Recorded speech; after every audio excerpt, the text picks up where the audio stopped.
think first I should mention that I have been very blessed कि मुझे भट्ट साहब और विक्रम सर के साथ वापस काम करने का मौका मिला.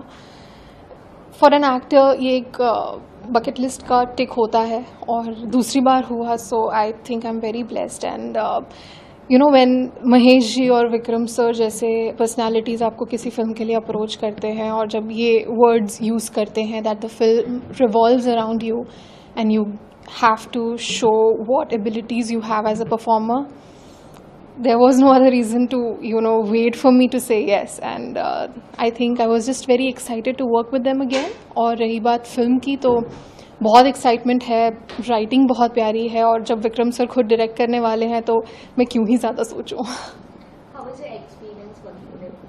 Amazing. I think Vikram sir के साथ सेट पर जितना भी टाइम स्पेंड हुआ मैं कभी भी वैनिटी में नहीं गई. मैं बस वहीं बैठी रहती थी with my phone in my hand क्योंकि वो जो भी बोलते थे मैं बस नोट्स बनाती रहती थी बिकॉज आई न्यू कि आज नहीं तो कल शायद वो मुझे कुछ चमके और कुछ समझ आए. एंड कभी ना कभी उनके वर्ड्स कहीं ना कहीं काम आएंगे.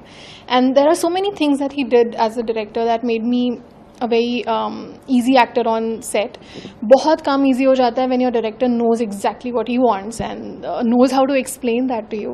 So it was very easy working with him and it's more like family. अब मैं इन लोगों से मिलती हूँ तो मुझे बस यही लगता है कि ये तो अपने लोग हैं और ये तो घर है. And it's just that level of comfort that I have built with all of them. बहुत सारे. I think the most memorable for me would be the underwater sequences where I have never done anything like that before.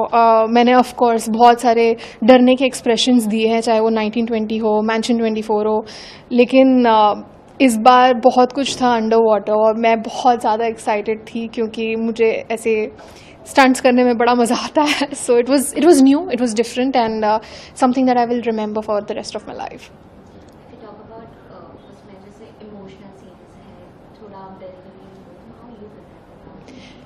ज़्यादा prep अगर मैं करती भी थी, अगर मेरे कोई भी सीन को लेकर 10 वेज होते थे करने के एज एन एक्टर जो मैं अपने दिमाग में सोच कर जाती थी, Vikram sir at the end of the day वो 15th और द 20th वे निकालते थे. सो देयर वाज नो वे कि मैं कुछ भी प्रेप करके जाऊँ और वही होना है. And there were so many surprises that I got on the set because कुछ एक्टिंग टेक्निक्स ही ले लो या फिर कुछ चीज़ें वो जो बोलते थे जो आपके दिल को जो छू जाए, then there is a part of you that opens up suddenly. तो ये एक बहुत डेप्थ से बनाई हुई फिल्म है and that is why I think जितना भी मैं प्रेप करती वो हमेशा कम ही पड़ता. So I think after a point I just completely surrendered and I just trusted the process of just being there on the set and learning from him.